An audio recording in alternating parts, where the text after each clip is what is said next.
Hi, I'm Sarah. Hi, I'm Sonia. Welcome to our virtual book club.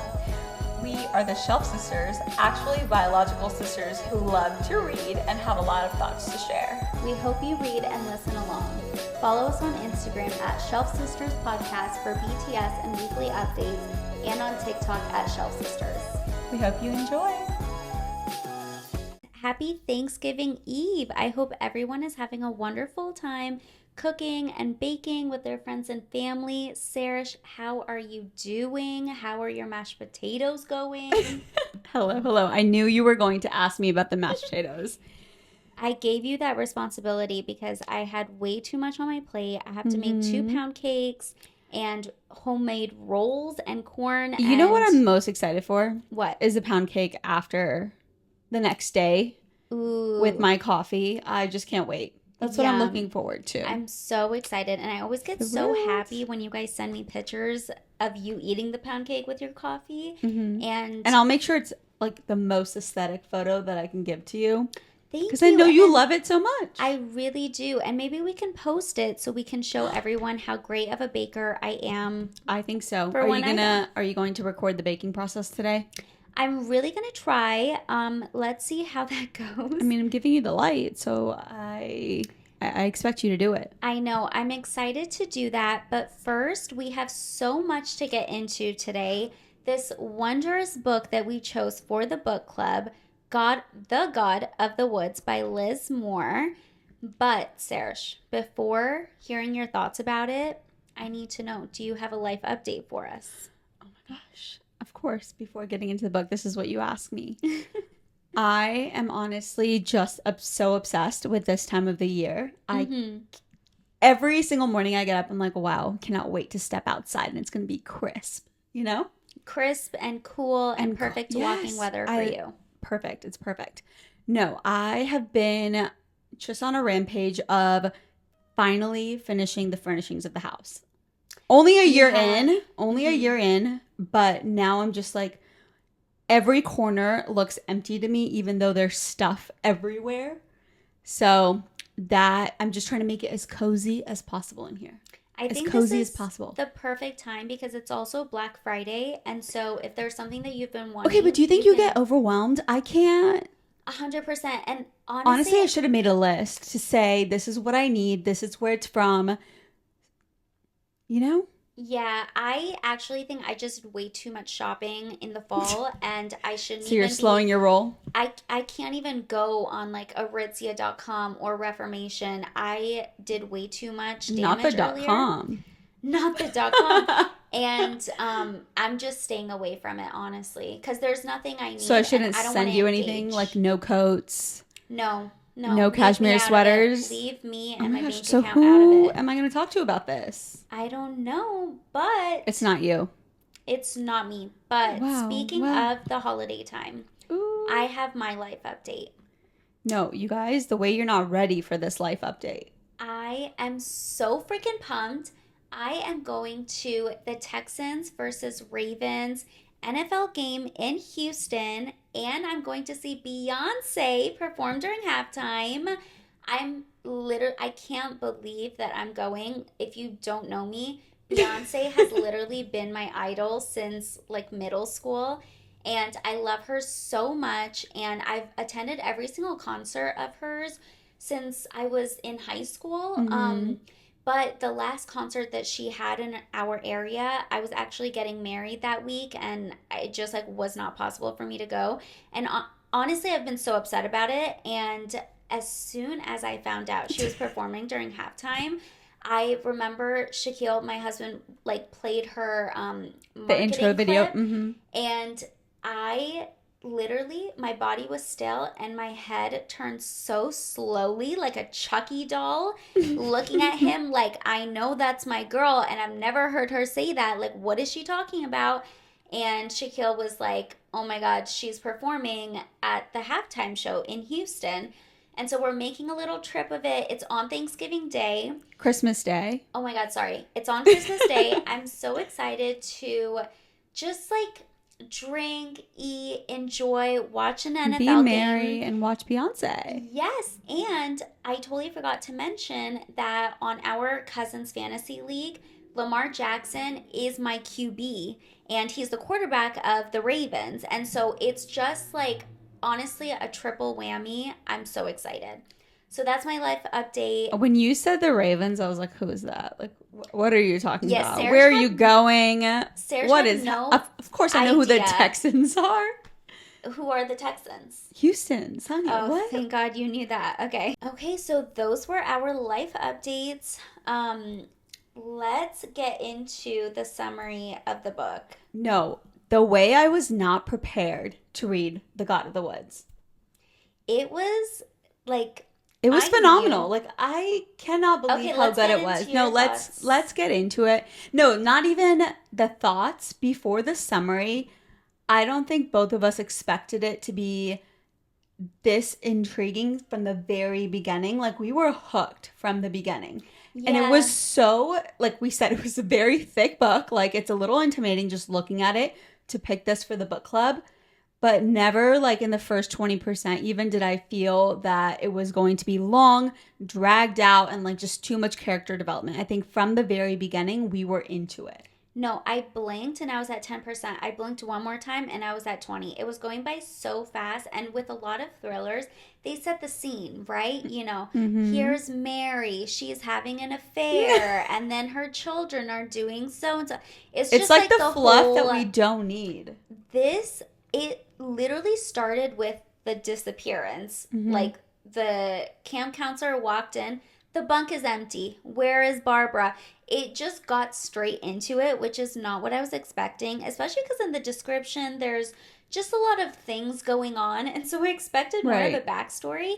But no, they were like, bam, we're going to throw you into the trenches. For sure. I mean, the backstory came, and was it a good one? Like, the entire middle, I feel like they were setting the stage as to how this happened, why it happened, and why we should care.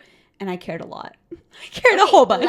Let's get into the summary. Yes. Because just in case you're listening just to listen and haven't read the book, we just want to, explain what happened so you can follow along. And if you have read the book, it was very long, so hopefully it'll just serve as a little summary for you before we get into the nitty-gritty. Let's do it. Shall we start? Okay, perfect. So our description is kind of going to be a two-parter. One is going to be the Goodreads summary that really just gives you an overview of the book. And then Serge will get into the characters and just their details about them. Okay, ready, you guys? Shall we start? I'm ready to start. Okay, The God of the Woods by Liz Moore. When a teenager vanishes from her... Serge, I'm sorry, I'm already stuck. How do you pronounce this? Adirondack. Oh my god. Now, I just said it wrong. How do you pronounce that? I need to look at the spelling again. Adirondack? Is that what it is? The there you Adirondack go. There you Woods? go. Yeah. Okay, I don't think that's correct, but we're just going to Upstate New York, yes. Okay, when a teenager vanishes from the Adirondack summer camp, two worlds collide early morning, August 1975. A camp counselor discovers an empty bunk. Its occupant, Barbara Van Laar, has gone missing. Barbara isn't just any 13-year-old. She's the daughter of the family that owns the summer camp and employs most of the region's residents. And this isn't the first time a Van Laar child has disappeared. Barbara's older brother similarly vanished 14 years ago, never to be found. As a panicked search begins, a thrilling drama unfolds. And yeah, that's the Goodreads summary. I feel like that honestly didn't do it justice, so we wrote a little bit more about the summary. This is the spoiler section of the summary, by the way. We're going to get into, there's so many spoilers throughout the episode, so either you've read it or you're just very interested in the book. Yeah, so as the disappearance of Barbara unfolds, we're told the story from two different timelines, many different POVs, including the Van Laar family, the detectives, the camp counselors, the actual campers, as well as the... Sarish? The Adirondack locals. Oh my god, like you guys, I don't know why. I Googled this beforehand and I can't. My brain cannot withhold that information right now. Okay, weaved into the story, we also hear of the disappearance of Barbara's older brother, Bear Van Laar, with new evidence unfolding. And there's a lot of characters to know. And Sarish, you want to get into it? There's so many characters. It was so hard to keep up with all the POVs. So hopefully this just gives an overview of the book, who's involved, and all of the POVs we get.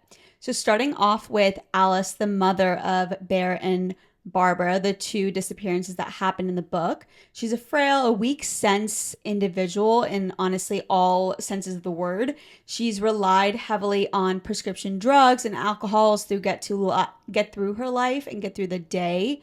We also have Peter the third, the father of Bear and Barbara, who comes from generational wealth and also has just such a sense of entitlement throughout his life.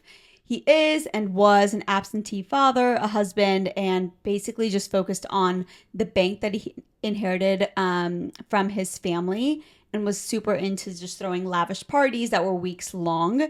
There's also Peter the second. He's the grandfather of Barbara and Bear.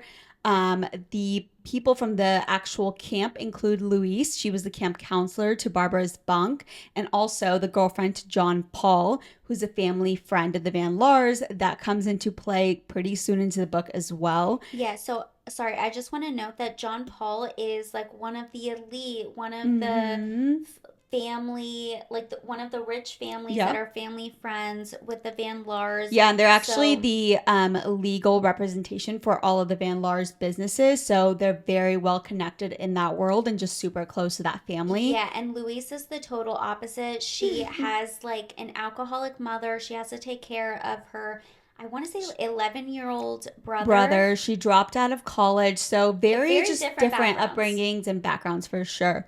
Then there are locals that actually worked with the Van Laar family. There's TJ Hewitt, the current owner and manager of Camp Emerson, and she's also the daughter of the previous camp director, Vic Hewitt. Then we also have Judita, which is how her POV was listed. She's one of the lead detectives on Barbara's disappearance case. Honestly, a total badass who ends up solving the entire case wide open, as well as kind of incorporating Bear's disappearance into it. Then we also have a second detective that we heard a lot from, and that was Detective Hayes. He's Judy's boss and just a self-imposed mentor to her, and he just turns out to be a complete sweetheart. In the beginning, he kind of like gave me the heebie-jeebies. Yeah, I was like, is this guy gonna end up being like someone we can trust? And honestly, it did end up being that way, so I'm glad. Yeah, but it's always so scary. many characters. Yeah, because they were both detectives, and they would be in the car, and especially in 1975, if you're alone in a car with a man, you're like, is he about to pounce on me right now? So yeah, and it so got much a little older. Creepy. Yeah, yeah, but no, he turned out to be so sweet, and I loved that part. Let's get into our overall thoughts of the book now that we've, said the whole summary. I feel like as we go along, we'll probably have like things to add to what happened in the book. No, there was so much. Honestly, I think it was hard to make the summary. It was so hard because there's so many different POVs, and like you said, the timelines.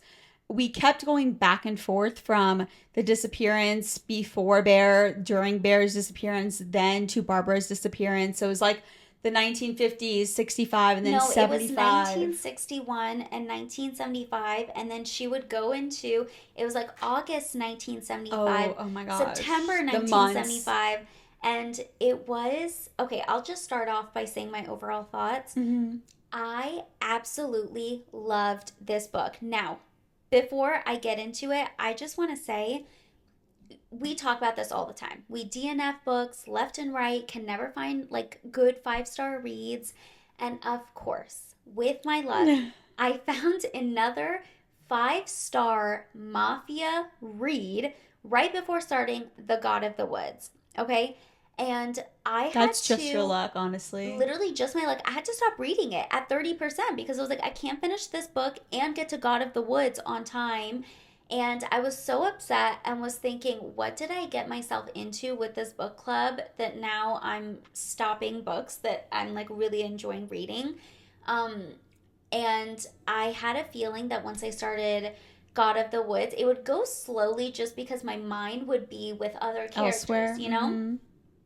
When I tell you, I started and I was like, what was Mafia that? who? Yeah, Mafia who? Like, Tracy. I just was like, I don't know. I don't remember. I don't care right now. And I was so happy to know that I just jumped into it head first and was not upset at all. It was so good. One of the best thrillers I've ever read. And it was just so different because honestly, you know how we always talk about historical fiction? I never read historical thriller. Like, that's just not a thing. No, that's what I wrote down in one of my notes. Like, this is not a thriller. Honestly, it's a literary fiction mystery novel, and You're more of right. just like a whodunit rather than a thriller that kind of It wasn't creeps even me a out or whodunit. scares me. No, it really was. Like, what happened? Literally, what wasn't. happened? It was just different. Whenever you say who done it, it almost reminds me of a cosmic thriller or comedic thriller, sorry, where it's almost like No, but like, funny in a way. yeah. You know, Yeah, it there was makes it nothing very, like funny about this, but this was more of like a literary fiction to me. Yeah, it was very literary. It read just more serious in the nature of recent thrillers. Imagine this versus Frida McFadden. It just does not read the same. Not at all. And I really, really enjoyed it. One, the bucolic nature of this whole land.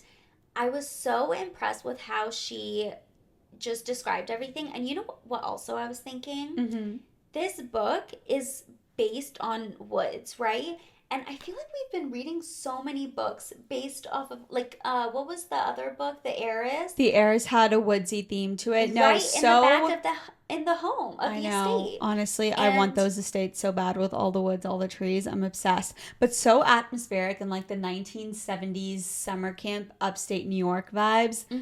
I was expecting something just a little bit more different, but I loved how they tied in the woodsy theme and kind of just like made it as a character in the book. Like, we always say that we love when the atmosphere of like the surroundings, the city, wherever the people are placed in the book actually becomes a character, and this was that. Like, so much happened just in the woods and how they were prepared to kind of survive and like live in that area. It's so Loved funny. it. I totally get what you're saying. I feel like for me, the character was more so the camp, the woods.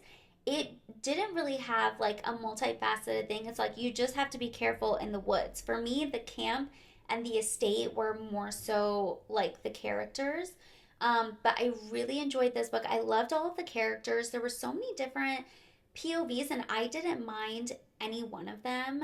Like, all of the people were so interesting, and I loved that she left every single chapter on a cliffhanger. Every single one. I was like, is there one chapter that we're actually going to like kind of end this Like, can I be storyline? satisfied? No, after a never. chapter? No.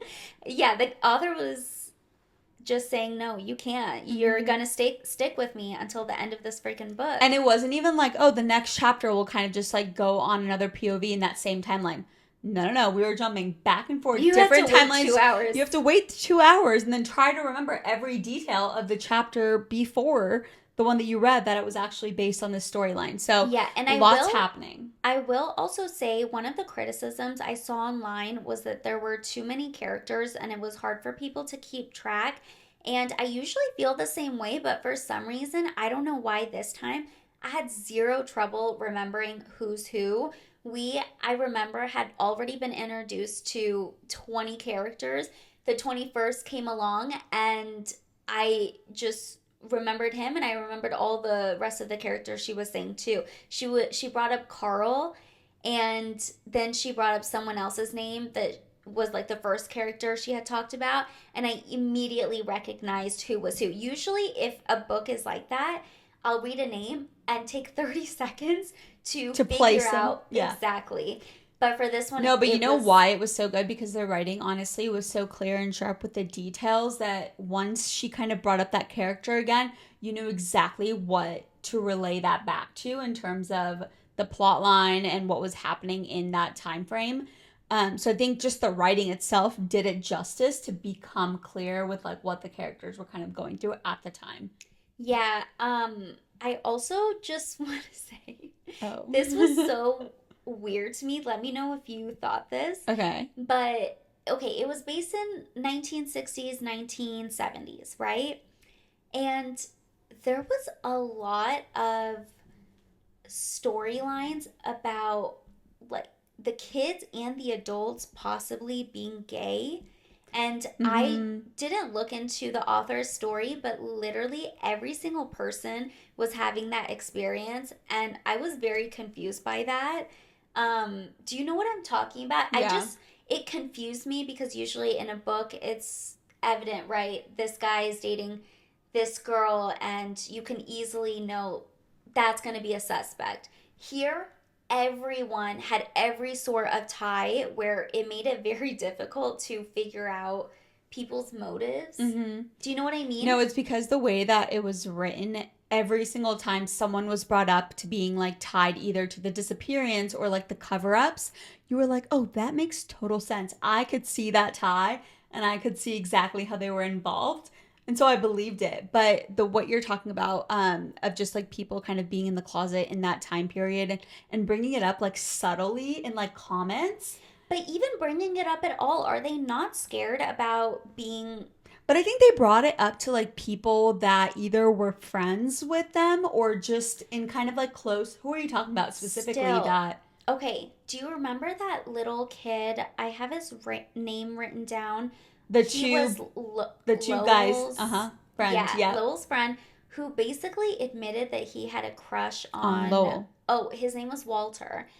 And are you not scared about being shunned by society? And now, it's almost 2025. No one gives a crap now.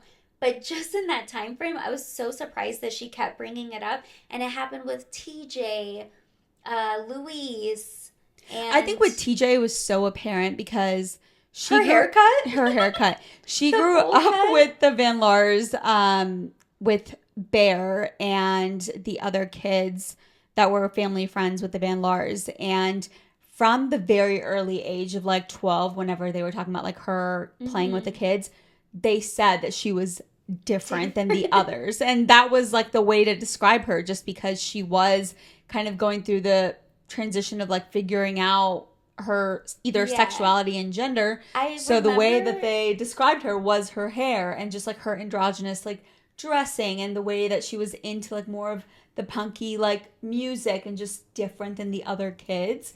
I So from a very remember, early age, they described her that way. one of the moms saying, if I had known that the camp director looked like I that, I know. probably wouldn't send my daughter here. That was insane. Calm down, lady. Yeah, but you have to think about like the time frame, like the way that Yeah. you said, like the 1970s. I mean, Yeah. I haven't read I enough think we're books getting way too into into that. the weeds. Mhm. I was just supposed to say my thoughts, and then I just started going into the details. Yeah. But mainly, I absolutely loved this book. My only thing was towards the end, and we'll, say what happened, but it wasn't what I expected. I should just spoil it, right? Because we're Go getting ahead and into spoil it. it. So, turns out Bear Van Laar, he actually was killed by his own mother. And throughout the book, she had doted on him, loved him so much. He was the reason she was even alive. And she was the one that ended up killing him. She was intoxicated, took him out for a boat ride during a storm. They capsized on the boat and he passed away. And so Just no like one, pure negligence, I think, from the very I beginning. think technically it would be considered manslaughter because she Mhm. didn't intend to, but she did kill him. And throughout the entire book, I really thought that someone purposely murdered him for one reason or another. So it was a little bit underwhelming to me. And there were some plot holes that we'll get into. So I just have questions, but overall, I thoroughly enjoyed this book and I would recommend it to anyone and everyone. I agree. I think honestly, this is the perfect time of the year to even read this book. It's very cozy. It's very and cozy, woodsy, and just like the setting itself, even though it's a summer camp, never made it. It always felt like it was chill, like the air was chill and crisp, and they were like in the woods, and they always had fires on. So I think it was the perfect book to pick for our November book club. And Yeah, I agree. And I don't know if it's because of DNF so many books recently that when I started reading this, first of all, I started this in a book or in a coffee shop with literally coffee and wine. And I started reading it and I was like, oh, no, I have to go home and read this in a cozy setting because I was enthralled from the very beginning, You didn't just want super any into it. I didn't distractions. wanted no distractions. I wanted to just be comfortable in my PJs reading this. And so from the very beginning, I was hooked. And I don't know if you gave I don't think you gave your rating, but honestly, on Goodreads, 5 out of 5. Me recommending this to my friends personally, I would say 10 out of 5, just because I got into it so quickly. And do not be alarmed by like your percentage or the time that you'll spend reading it on your Kindle or like how thick this book is because it went by so quick. Last time we recorded, Sonia was like thick with 2 C's, but insane. It did not feel like it was a 13-hour book at all to me. Like it went by so Yeah, it quickly. felt very, very quick. I even told you I was 50% of the way through, and it felt like I had only given this book 30 minutes, which was so amazing. But I realized last night I posted a story saying I was still at 50%, and we're recording tomorrow, aka today. And that's when it started to hit me, only because I was so stressed about Mm-hmm. getting done on time. But other than that, I did not pay attention to the percentage. I didn't even want it to end. I was happy to keep the story going. But I did want to know, who killed who and whatever. Yeah, Um, no, at 1 a.m. yesterday, Sonia had 42% to go, and at 1 a.m. yesterday, I had 58% to go. I have no idea how we're recording this today, but we got very little sleep. But honestly, time well spent because it was perfect. What was yeah. your rating overall? So, well, first, I want to give the second spoiler of Okay. Barbara. Sorry, guys. I feel like we're jumping around, even though we have such a great timeline, like right in front I of us. We're know. not using it. But so we talked about Bear. He was killed by his intoxicated mother. Barbara actually, she went missing. They searched for her for over a month and never found her. Turns out TJ Hewitt, she was an older sister or a maternal figure in Barbara's life, and her actual parents were not abusive, neglectful, and didn't understand her. She really didn't like them, and she knew that she was going to be shipped off to boarding school and decided to get away from her parents and go live out in the wilderness until she turned 18. And so TJ Hewitt taught her everything she knew about how to survive off the land, go hunting, get water, and all of those sorts of things. That was one thing that was unbelievable to me that she was like 13 years old and thought that she could live off the land for 5 years Yeah, before and she's 18. so Like that was the only like part that I could not understand or believe or just figure out like why. she TJ Hewitt had a um A shack, house. a house Yeah. on an island basically that was 50 miles away from the camp, and even to get to it you had to have a boat, but you also had to wade in the water with the boat, so it was very difficult to get to. And that's where she is going to be holed up for 5 years until she turns 18. And turns out the one of the lead investigators, Judy, who we were talking about earlier, she solved the case. She eventually found out, she had a hunch that Barbara would be there, Mm-hmm. and was saying if any other detective, all of the other Men. detectives were men, would just care about themselves and want to find Barbara to themselves get promoted and not care that Barbara wanted to go out and be on her own. And Judy more so cared about Barbara's well being and thought if she wants to do this, that's her choice, and I don't want to take it away from her just to show everyone I found her and am Solved the gonna get case. a Right. promotion, yeah, for solving the case. And so she, on her Saturday day off, she wore a bathing suit, went to the lake, swam half a mile to get to this house, and saw Barbara. And Barbara didn't really recognize her, but Judy asked her, "Are you okay? Do you need help?" And this was from afar. Like they were kind of just like conversing with their hands. Like Judy had, I think it was just like I waved, and then I saw Barbara in the light, and she waved back. I was like, so She was how are you having this conversation? But yeah. Barbara was hiding behind a tree. She obviously didn't want anyone to see Right. her, but Judy asked, "Are you okay? Do you need help? Do you want to get out of here?" Basically. And Barbara said, "No, I want to stay here and I'm good, thank you." And so Judy left and never told anyone that Barbara is still alive. No one kidnapped her, nothing happened. And she She's just let alive and Barbara well. be. She's alive and well. And this is honestly where I want to get into the discussion questions because I I did need not to see talk- this ending Same. coming. Like, I was not expecting this at all. What was your theory about why or how Bear and Barbara went missing? Okay, I'll start with Bear because I think my thoughts and theories on his disappearance changed at the beginning, middle, and towards the end of the book whenever they were solving the case.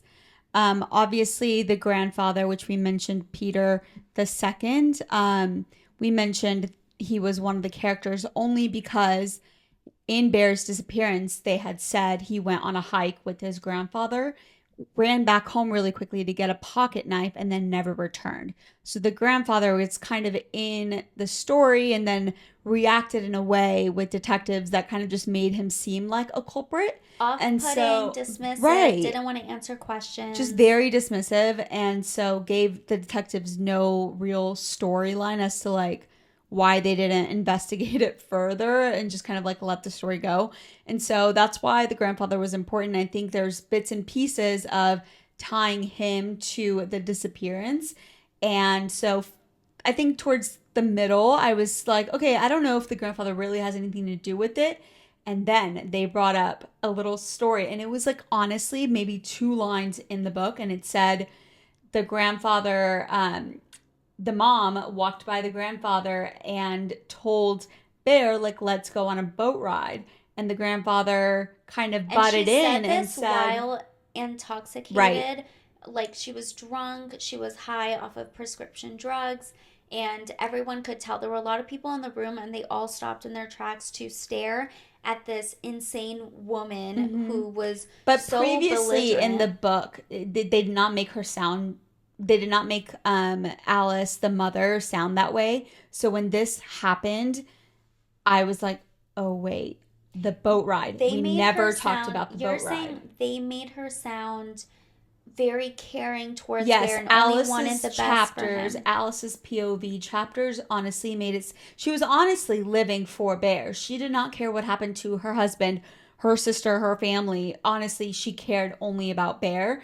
And so I never thought that she'd be connected with it. But in these like 2 or 3 sentences in the book, when they talked about how she wanted to go on this boat ride while she was on prescription pills and drunk, and then the grandfather was like, actually, we're going to go on a hike. I was like, oh, Bear went back home, but he really didn't go back home. He ran to his mom and went on this boat ride with his mom, and that's where something happened. That's where I made the connection. And then we didn't come back to that part for another like 5 chapters because it jumps around so much. Yeah. But that was my first inkling to kind of Alice being tied somewhat to like Bear's disappearance. I didn't catch that. My only thing I got from that section was that, oh, I think the grandfather actually has a kinder heart than what we were led to believe. In the beginning, like you said, he didn't want to talk to detectives. He was like, get out of here. I don't care. It seemed like he didn't care that his grandchildren were going missing. But in that scenario, he only said, hey, Bear, let's take a hike because he knew that Bear's mom, Alice, was not in the right state of mind to And take there was him a out on storm the water. incoming. Like, what was? What? I Yeah, don't understand. so what she he was thinking. trying to save him, and that was the point where I thought, oh, Alice is not really a trustworthy narrator. Yeah, no, I agree. Yeah, for me, my theory, I really thought that Bear was intentionally murdered, and so when it turned out he died, Who did you think by he was an murdered accident? by? I really went back and I honestly thought it was his grandfather because Bear said, I don't like my grandfather. To Carl. Yeah, Right. so I still don't know why he said that. That was And that was a loophole, like a missing a piece. plot They hole. never kind of just like tied that up. tied up that loose That's end. why and she never went back to it, right? So Mhm. I was thinking it was the grandfather or maybe the father because he was just absent and didn't seem like Mhm. he cared that much. I really didn't know. And they were trying to um really give TJ a bad reputation with they were saying Mhm. she's a little too close to the kids, you know? Yeah. It was really weird Just inferring that there was like some molestation behavior. going on. Yeah, I know I didn't want to say the word, but like behavior Yeah. that's not. Yep. Yeah, so I don't know. I just really thought it would be intentional. Mhm. And then for Barbara, I Oh thought yeah. she would be dead too. And I knew this wouldn't be right because it's too easy. But I was thinking maybe the same person killed her too. Um, They oh, tried to also bring the that up with serial the killer. serial killer. Yeah, they The tried to serial connect killer, it. I was even thinking, have you heard of the Adnan Said case? No. It was, I think, called the Serial Podcast. Okay. And so I don't know if he's in jail right now or not, but he was convicted of murdering his girlfriend at the time. And I believe her name was like Sumi Lee, something like that. And they said, I think the prosecution maybe said that there was a serial killer in that area Mm, rampant at that time. So they were trying to put it on the serial killer, saying maybe he ran into the girl and killed yeah. her. This is kind of like the Austin And serial killer stories on TikTok. no, They're trying but to connect. this, Like, no, but there's an actual serial killer. yeah, but it's like a working theory that, like, Yeah, is but it one or a they group? were saying that a lot of the people were saying her boyfriend killed her, but his lawyers were trying to pin it on a possible serial killer in the area. So that's what Got this it. book reminded me of, where they're trying to pin it on someone, but then other people are trying to pin it on the serial killer who was loose in the area both of the Mhm. times. So I thought maybe him, but they didn't talk about him enough to where I thought it would end up being him. Do you know what I Yeah. mean? Mhm. And also, just his story where he saw the little boy being buried out of all of the miles in the forest, he was there at the burial. It was a little But unbelievable then to I was like, me. who else would tell us where Bear's body was? You know, he was brought up for a reason, and I think the way they tied it, yeah, a little bit unbelievable. But I couldn't even think of who would bring us to Bear's body. Maybe it would have been Vic Hewitt at the very end, but he was not of sound mind. Like, he's has dementia. He could barely function.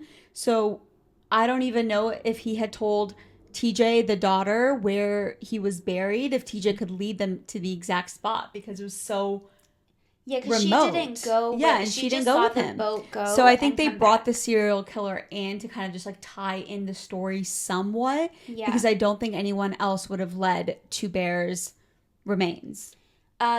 Next question. Was there a part of the book that actually frightened you? No, I don't think I was frightened at any part of the book, maybe a little bit creeped out when Tracy went running into the woods to kind of find That's my Barbara. part. That was your part? No, I Yes. was like, ma'am, why are you doing that? First of all, without your glasses, like, what? Dumb kid And stuff. has no water and decides to go in the middle of the night into an area that she knows nothing about.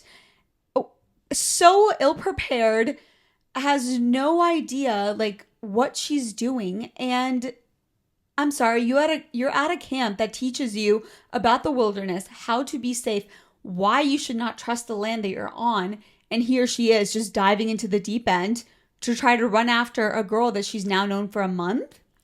Yeah, and I get that she loved Barbara and yada yada yada, but I do want to that reminds me so they actually put in the book the explanation of why it was called God of the Woods, Mm-hmm. and it explains the woods perfectly and why she should not have Yeah. gone into them and what they were told in this camp. So, God of the Woods, it came from the Greek god Pan. Oh wait, sorry. Panic. This is the definition of panic, or where it came from, the origins.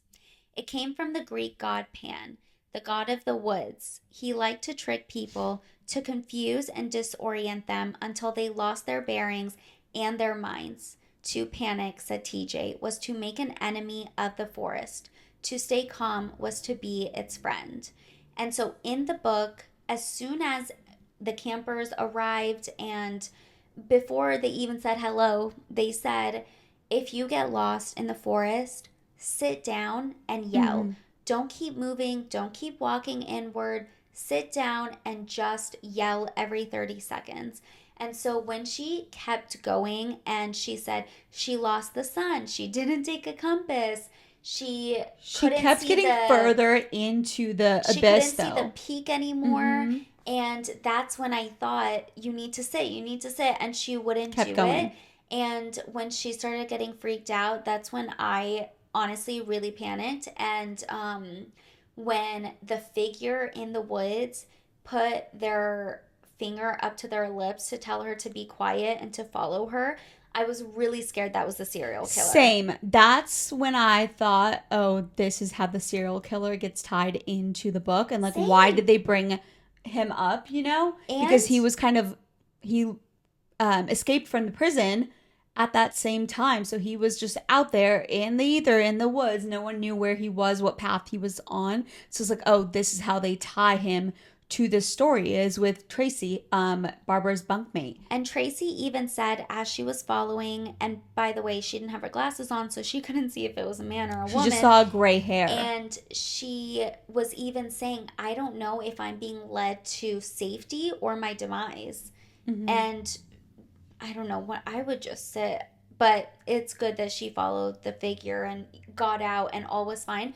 But that was a part that really freaked me out. And I didn't want to read about a 13-year-old getting murdered by a serial killer. 1,000%. But then at the end of the book, when we figure out like which was a plot hole that you had listed, and I kind of told you, do you want to talk about the plot hole of who kind of led Tracy out of the woods? I have one more question. Okay.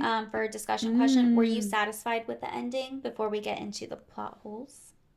I think I was satisfied to hear Bear's disappearance and how all of that kind of led to the character's true demise. Like Alice, obviously during the first part of the book, like she got into the prescription drugs and alcohol because she had social anxiety and couldn't really cope with all of the social obligations of her husband and the business and the bank. And so she really had to rely on outside things to kind of get her through those social engagements. And I think we never really understood why she got to that point. But then at some point they talked about her sister and her husband hooking up like behind her back, which I think just kind of made her go into the deep end with this. But after Bear's disappearance, she truly like could not survive without something in her system. And so I think with Bear's disappearance, I kind of understood why every character kind of went about living their life the way that they did, and how Barbara was kind of neglected in her childhood. But with Barbara's ending, I think I'm now satisfied knowing that she is going to wait out the 5 years, but it's not like her parents were, I don't know, abusive. Like she still had a beautiful life, and obviously like I'm not in her place, so I can't say these things, but to me, I think that was a little bit extreme as a 13-year-old to just think that she could live out in a remote wilderness like home. Agreed. For 5 years and wait it out. Also, they didn't abuse her. No, they didn't do anything neglect. Crazy. It was neglect, and also, we can just dive right into the plot holes, because one of them was, if Barbara even found out that her mom was the one that killed Bear, her older brother, did she ever find that out? Not that we heard in the book. And I don't think so. She went out to the woods without even knowing that. I couldn't even imagine what she would do had she found out that her mom was the one that killed Bear. Yeah. That would be insane. She left without even knowing that. She hated her parents that much. And, okay, that was one of the plot holes. And then there were just, like, so many different things. First one that you said was, like, who was the figure that led Tracy out of the woods. I think Because they never went back to it. It was something that we were just supposed to surmise. Right. I think it was kind of implied at the very end when we found out that one of the locals who was actually framed for the disappearance of Bear, Carl the gardener of the family Van Lars, he was framed for the murder, and his wife knew that he didn't do this. So she would roam around in the woods, try to find some sort of evidence that kind of untangled the lie that was kind of brought on her husband, who's now passed away. And the campers called her, what did they call her? Scary Mary. It was a ghost story. It was a ghost story. And I don't know why they thought that this living, breathing woman was a ghost, but that's what they needed it to be. But can you imagine in the moonlight someone who has like gray hair and in the moonlight? Get out of there. Well, they had those survival days that they were out there. So maybe I don't know if she was around at that time and they kind of noticed her there, and that's where the story began. But I think at the point where they talked about Scary Mary and then made the connection that it was her, the wife, that's when we were just supposed to infer that she was the figure that led Tracy out of the woods. And the reason why I say we should infer is because there's so many details in this book that we really just had to infer that that's how it was all connected. It was up to us. Yeah, there was even, I'm reading this quote that I highlighted on my Kindle, and this is just an example of how the author wrote. You don't get the full portion, you get little bits and pieces. Little sprinkles everywhere, and right? So this was one of the things, and this was during Alice's POV. When they were first married, her and Peter, she had made a terrible mistake at one of these parties when she was too drunk to understand what was happening. Her mistake, she understood, had been drinking so much. The rest was from someone else's fault, a former friend of Peter's who was no longer invited to their parties. And at first, you would think, okay, it's a man taking advantage of a woman, right? The way this book went along and the amount of things she did while drunk, it is so open-ended. I literally don't understand what she's talking about. Honestly, I forgot about this part in the book because it was never brought back. Never brought back. Found out what it was. Yep. Mm-hmm. And you think you know what it is while reading. That's what I assumed. I highlighted it because I was like, we'll see what happens with it later. And she did so many. She was just never sober. So the amount of things that she could have done, it's impossible to know what it was. No, but sure. Anyway, so another plot hole that we thought of was after finishing the book. So the way that, oh my God, what's her name? Judy, the detective. Yeah, Judy, the detective. The way that she found the house on the island where Barbara was holed up. So there was a map on the wall of whenever they took over the camp, all the detectives and stuff, there was one house that was made into the director's cabin. And on that cabin was where one of the suspects lived, TJ. And on the wall, she had a map of the woods and the surrounding area. And she had a pin on it. And I think she had taken it off, so there was like a pinhole there. And that's, like, she got that tip from Luis, went back to the map, saw it, and then went to go find Barbara. I just want to know, in every single, you watch SUV, you watch a true crime show, it's literally both the detectives and sometimes the serial killers, like, have a board of, you know, like, where they were, and they pin everything. They pin the evidence where people were at a certain time. Just there's always like strings of like connection, you know? Exactly. And none of that here. And I'm sorry, you're telling me that throughout the entire like 2-month investigation, no one wanted to look at this map? No one wanted to see where the pin was, where those pinholes like went, what they were for? That was just so crazy to me. And that none of the detectives decided to check that. Okay. No, and then even if they didn't see the pinhole, so we know that the Hewitts owned that house on the remote island. House that was 50 miles away. So I said this plot hole to you, and you were like, it could make sense where why couldn't they just check what properties everyone owned? But you said they probably just built the house on this remote area where no Yeah, one because goes. they really didn't have money and it was so early, like And it's probably inheritance. not like they bought Exactly, the land. exactly. So it was so remote that I don't honestly think that it was in any records at that time. Yeah.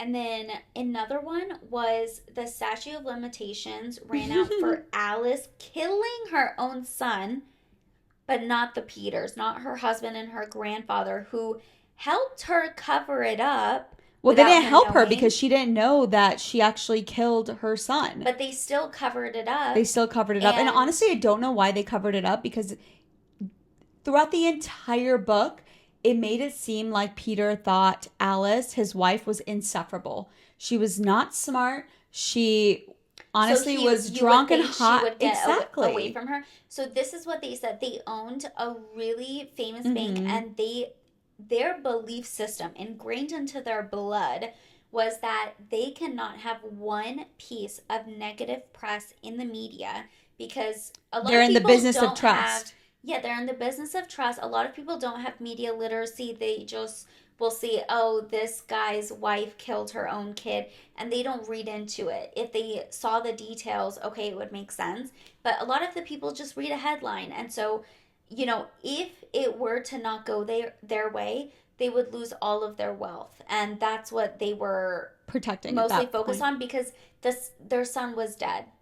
He wasn't going to come back. And so that also was when when that happened and Vic went to their house to ask them where the daughter was, where TJ was, they were like, well, TJ's fine, but Bear is not. Why could not one of the Peters, the dad or the grandfather, get their hands dirty and bury their grandson or their son? Like, why did Vic Hewitt, their like house manager, need to get involved at that point?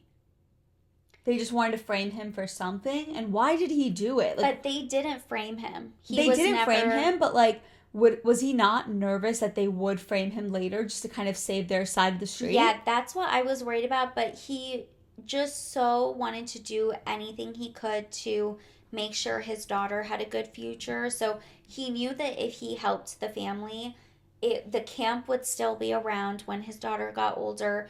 And he said he knew his daughter was unusual. She loved the land. She just wasn't meant for a normal life, and at that time. And he didn't want her to grow up and be forced to marry because she couldn't support herself. And he knew that if everything went fine and the camp kept running, she would have a place to work and live. Mm-hmm.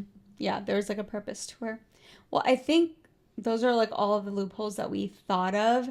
But I'm sure you guys will have more once this episode drops. But there were so many spoilers here, but I can't stress enough that like this book, I'm so glad that we chose this for our November book club. It was really the best. I think we should do our Hollywood adaptations because so down, and I'm so excited for my people. Well, there's so many people, so we kind of narrowed it down to the 3 main characters that we thought of. And before we actually go through the Hollywood adaptations, I was just searching this book on TikTok, just trying to figure out what everyone was saying, what was happening. Liz Moore, the author of the book, was apparently on Jimmy Fallon. No way. Yeah, she was making her rounds because this was a New York Times bestseller for about 6 weeks at the top of the list.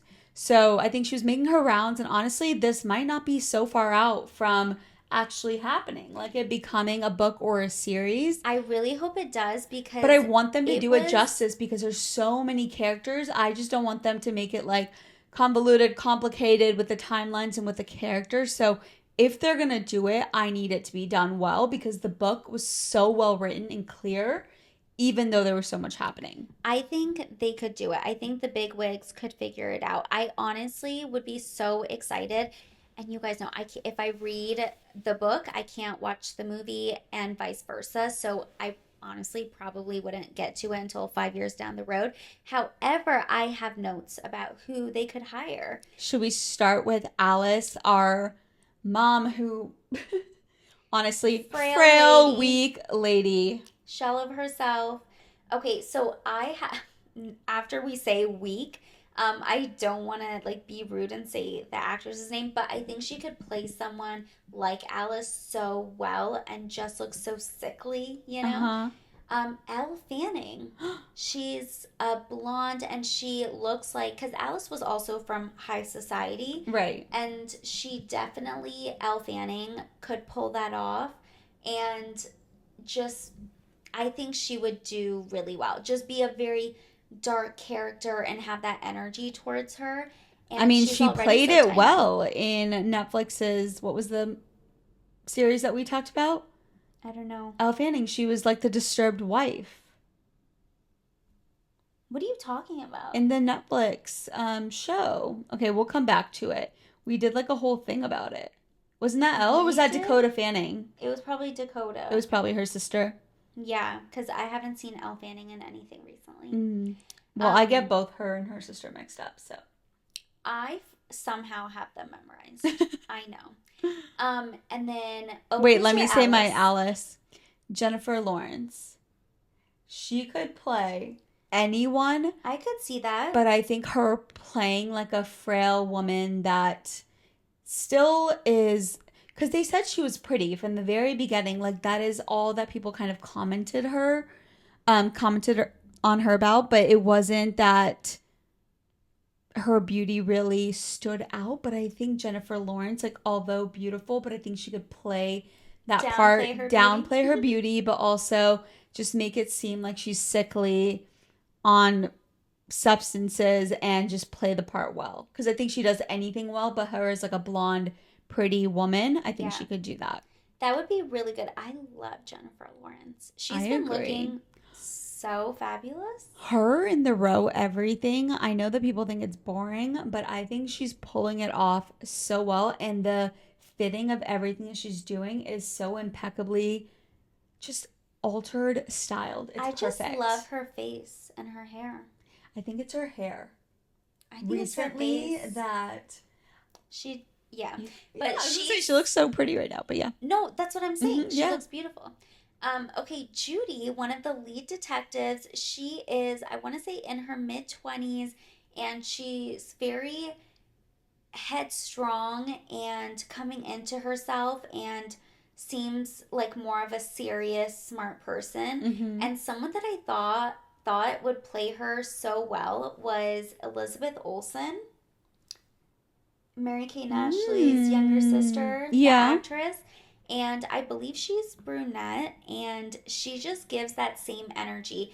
And they were saying in the show, so Judy was saying that she's very, what's the word? Like she notices her looks depending on who she's with. Like when she was with Hayes, she plays the part he could if she be needs to. a creep, and she says she dresses demurely and all of that. And I feel like I could see Elizabeth Olsen doing the same and just being like very good in that role. And like you bringing that up, there's one part that I didn't go into my recap, but I think Liz Moore, the author, did a really good job weaving in classism and gender like gaps in the book really, really well without making it like a prominent fixture in the storyline.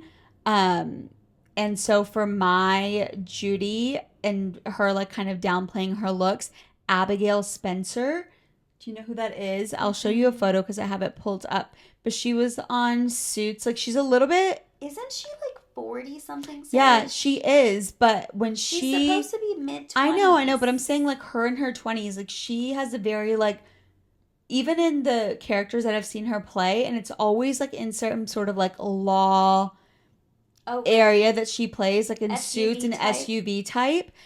She just has like a very strong like personality that she exudes, and also has like a pretty face. But then you see her like in a law setting and she downplays it. And I think that was like the perfect, I don't know if like you remember her from any of these shows, but I just picture Judy in the book as like a brunette, like a dark brunette that's pretty but downplays her looks when she needs to, and then uses them to her advantage when she really needs to. But in the law like vicinity Abigail Spencer for Gotcha. I Judy. just saw your Barbara. Do you want to say You saw my Barbara.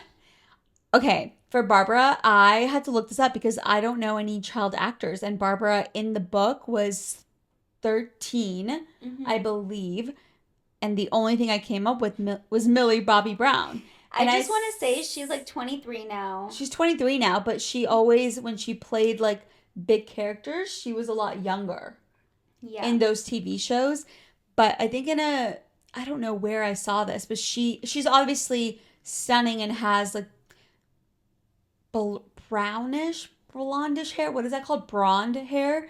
But I think in the book when the Barbara character would have to like dye her hair black and wear red lipstick like all day, every day, I think I could see that. But I don't think that's like the best person that I could have picked. Millie Bobby Brown. I would agree with you, but I've literally never watched like a full show of hers. I did. So. I watched. What did you do? Stranger Things? Stranger Things. I watched one season. And it was fine. It was fine? Yeah, lukewarm. Okay, so my Barbara, I did a cop-out because I don't know child actors. This was also my cop-out because I had no idea. What was yours? Yeah, so mine was someone from like 20 years ago. So the young daughter from Mad Men, and if you've seen the show, it's so good. The young daughter, I think she won like Emmys because she was that good. She's such a good actress, and she has been in things recently too. But her name is Kiernan Shipka, and she really seems like both like someone who could be from a well-to-do family, but also be wearing black eyeliner and dyeing like her hair punk. black. Yeah, I think she could pull it off so well. So her, when she was in Mad Men, would literally be iconic. Ooh, I like that. I will look her up. And she was so cute and just seemed like she could get along with everyone, but also have like a dark streak to her. And I thought that was nice. But yeah, I don't know young actors and actresses, but I honestly think if they turn this into a movie, it would be poppin'. No, like, it they would could be... make a lot of money, honestly. I agree. And now I'm very interested to kind of see what other Liz Moore books are about, because if it's anything like this, I know that I'll be intrigued by it. I was thinking the same thing. Yeah, I wonder. And on our next book club pick, wow. Oh, also, whenever we finished the book on Kindle, I forgot to mention, they said that her previous books, I can't remember the titles, but they were on Obama's list of favorite reads of So was this year. one. That's what they said on Jimmy Fallon, that this was on Obama's list. Oh, wow. So And it Obama was... loves Liz Moore. Yeah, and it was Barnes & Noble's Book of the Month, like, when it first came out. It's like, I don't know how this got so much love when it literally came out this year, like, late this year. But I'm impressed because it was, I mean, well worth the read. So our next one has pretty high bars to cover, but it's December, so. But I do want to say the book that I was talking, the Mafia book that I was talking about. Yeah, before, what was it? Because you guys know it's so hard, it's so niche. You read 5 of the good ones and you're done with that topic. Of just Mafia, or okay. So this one that I found, if you guys have read The Sweetest Oblivion by Danielle Laurie, who we were also talking about on the last episode, this book has a very similar plot line. If you liked that or you like Mafia books, I just wanted to throw this recommendation in. So it's called Hexed by Emily McIntyre, if you guys are interested. Hexed, Hext? Xeed. Got it. And I'm really enjoying it. It's so angsty and so much fun to read. And honestly, it's giving me a new joie de vivre for romances. Really? Because, you know, I was not on that boat anymore. It was really hard for me to find good ones. And this one is just making me so excited for, even when I'm done with this book, finding other romances to read. I love that. Also, really quickly, going back to like the different timelines in this book, it kept saying 1975, and in my brain, I just kept thinking about the band, the 1975, and then Maddie Healy, and then Taylor Swift, and I was like, I Oh need my to God. shut that off like right now because it has nothing to do with I it. didn't even think about that. Yeah, because I kept seeing 1975 and I was like, the band 1975. That's so crazy. I was trying to memorize before I would start the chapter. I would stare at the date and month that she was putting. What are we on now? Yeah, what are we on? Okay, who's this character? What happened with them last time? I had to get my thoughts together. But do you agree that it got a little bit easier, like after 15%, to kind of keep track of?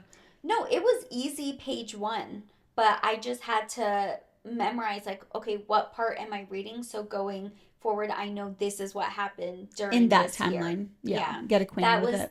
I just wanted to make sure I remembered it because if it was important, I didn't want to miss a clue she was giving us. And honestly, everything was important. There was a tie to almost everything except for some of everything. the loose ends that we talked about. Exactly. Well, Do you know what you're going to read next, Sarah? I actually don't. I have a lot of things that I added to my TBR, honestly, just from friend recommendations. Mm-hmm. And there was one that I saw on TikTok, and I don't think that I can add TikTok recommendations to my list anymore. Like, I don't think that's happening. But The Wedding People is on my roster, so whenever freaking Libby decides to give it to me, I will be reading The Wedding People, which I've heard is so, so good. I also have Yellowface on my list, R.F. Kuang.